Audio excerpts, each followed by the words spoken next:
Now let's go back to filming Waterland with Jeremy Irons.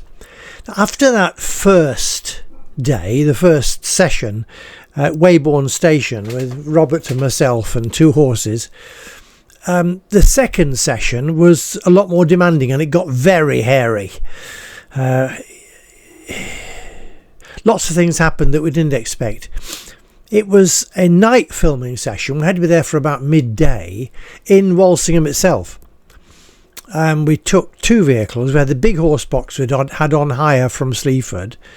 And we had 4 horses and 3 or 4 carriages with us. A big tip cart. Yeah, a big wooden tip cart with Admiral. Robert's horse. Juno or Hebe. Another heavy. Anyway, we were going into the centre of Walsingham, where the whole thing was completely full of film gear. It's like a market square in the middle of the town. They'd painted the whole of the town. They'd painted all the buildings around the middle to make them all look super smart. Everything had been painted up. It must cost a fortune. And there's film gear blocking every exit apart from the one to the south where we came in with the vehicles and horses. There wasn't much room to move. Now, those of you that know about horses and animals and things, you know, they like to, move about a bit. They don't like being restricted for very long. Well, this was a filming session which, as far as we knew, was going to start at dusk, as just as soon as dark fell. This film included some sort of time travel. So, I don't know if any of you have seen this film. I've not seen it, but it involves some sort of time travel. The film actually didn't get released in the cinema. It's only released on videos eventually.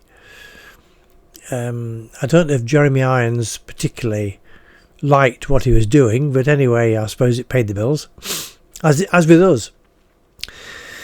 Anyway, we got him. I was responsible for Admiral. Me and Joe was with us. Joe Smith from our village at Great Steeping. He was with us, and Robert and myself, and I think my sister was there.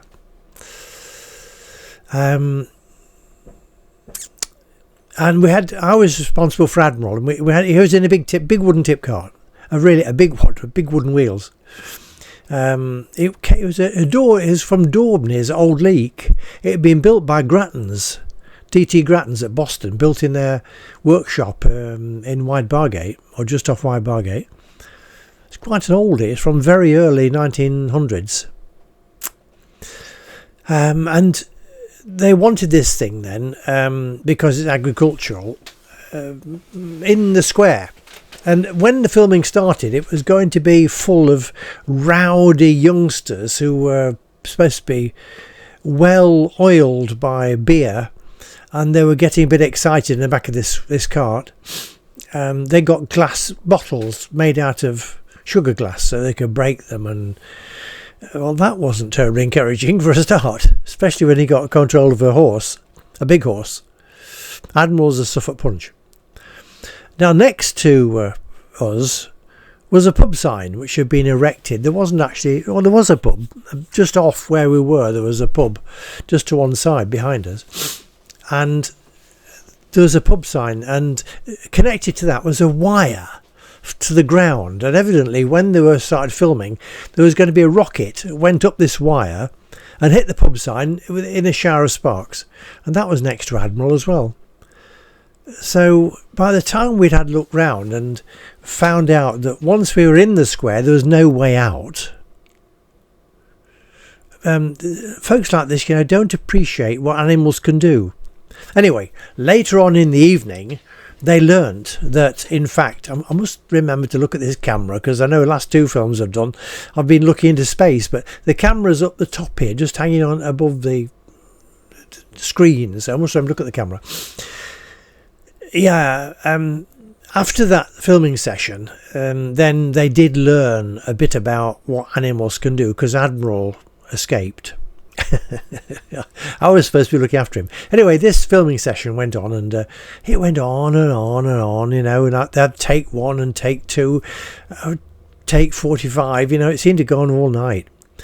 We started, I think, about 6 o'clock in the evening. And they got this old charabanc in the middle of the square, which has been dragged across the square, nobody in it at the time, by a lot of cables and ropes and things. It was sort of being moved sort of by magic across this square. And at the same time, there's all these folks, rowdying, celebrating something or other in the back of this cart and elsewhere. And there's fireworks going off, and not just this rocket going up this wire. There was fireworks going off elsewhere too. So the whole thing was a bit hectic. And every time they did a take, they did it all again. So I began to understand why we were there and no other daft setup was there. So I think probably somebody else was probably geared to go there, and once they found out what was going on, they refused to do it, which I wasn't at all surprised. I mean, it was ever so dangerous. I mean, I tried not to use strong words on this channel. It was very, very dangerous. I mean, if the horses had... Robert had got a horse just up from me. He'd got a horse and a cart, and he was dressed up in a posh outfit that was better than what he got at home, and he wanted to take it home with him. He was like a gentleman with his own horse and cart further up the square. But the thing was to see, if these horses got out of control, they'd just mow things down, including people. I mean, there have been instances, you don't read about it a lot, where horses have got out of control. I mean, big horses, not just, little horses, not just race horses and riding horses. I mean, big horses. And get out of control, and people get hurt. They do. You can get hurt quite quickly if they get out of control or get upset.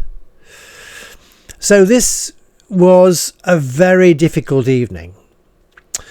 And the filming, it went on for 5, 6 o'clock. It went on till 2 o'clock in the morning. And it stopped. And by that time, the horses were absolutely pissed off. 4, 5, 6 hours standing around. And they couldn't go and do a bit of a walk round the square because the whole place was full of cameras and cables and wires. And, you could hardly walk anywhere without tripping over stuff. Everywhere. Because they were getting angle shots from different directions. There'd be a camera set up in each corner of the square. So there's 4 or 5 cameras in the square filming all this lot. I didn't understand, and never have been able to understand, the significance of it all. Jeremy Irons was about. What the significance of this was, I really don't. It seemed to be just a bit stupid, actually.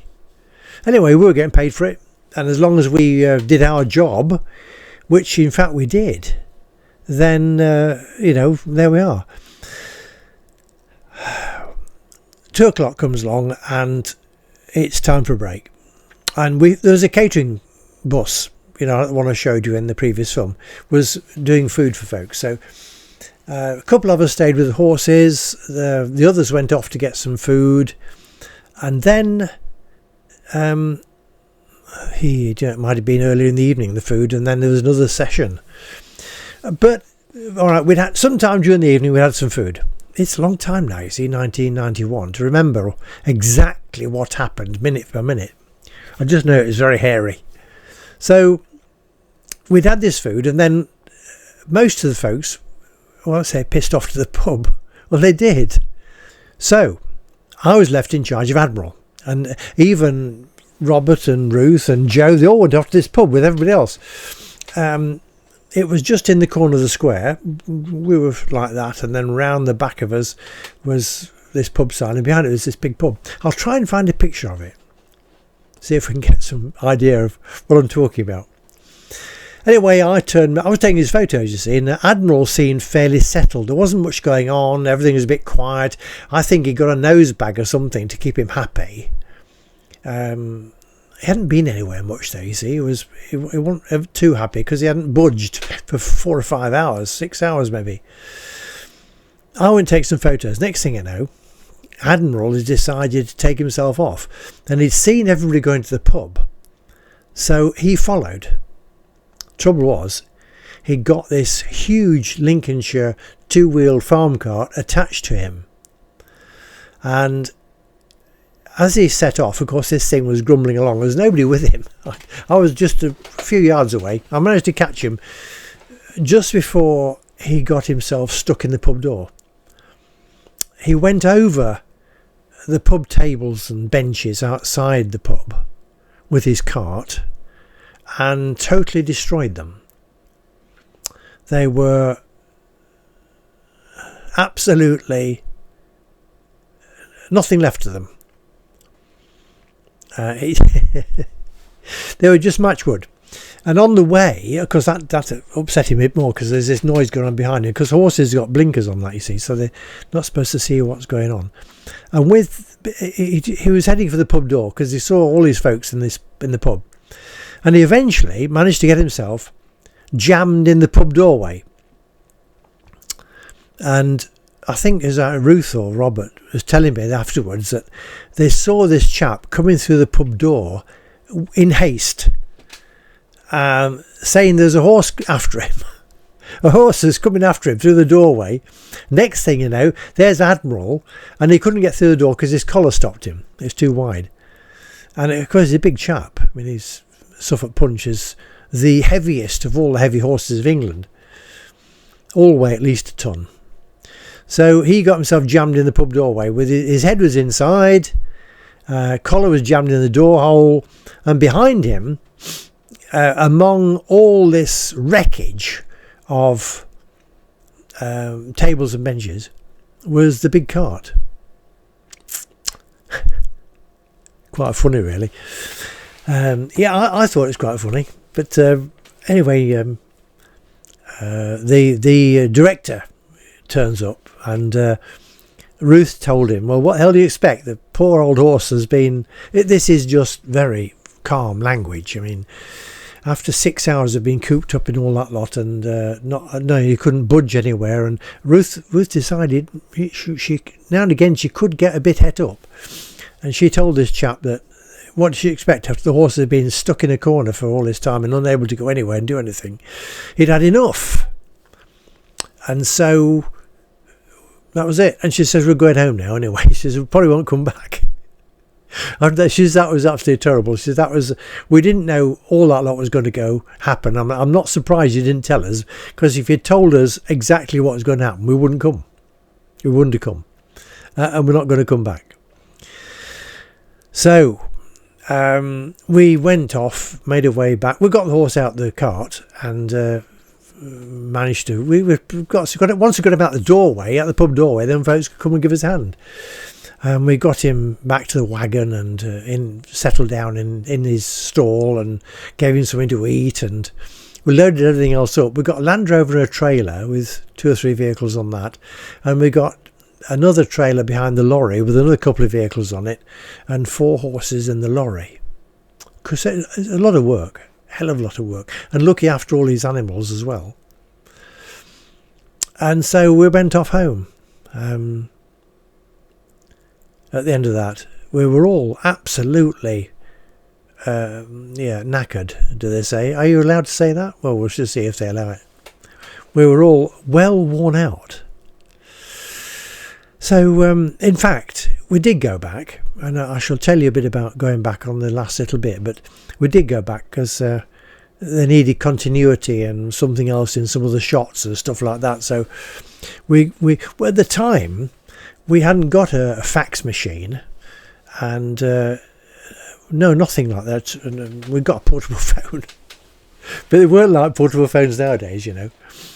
And communications with the film company were done through the fax at E.J. Tongs Engineering in Spilsby. They make agricultural machinery, you know, potato graders and all kinds of things like that, specialist machinery. And they export them all over the world. Anyway, Tongs very kindly allowed us to use their fax machine, and they rang up the next day to say, hey, we've had all these faxes coming from this firm, and they're upset because you're not going back, and so can you come and reply to them? And so we did go back on the 3rd day, and I'll tell you more about it next time. So Oh, 15 minutes. That's not too difficult, isn't it? It's not too difficult for you to follow. If you're still with us, as they say, thanks for staying with us on the story. If you like what we're doing, don't forget website. There's oodles of books you can download, complete stories, picture story books, books for children. And on the Buzzsprout site, there are over 200, what do they call them now? Blogs, audio thingamajigs.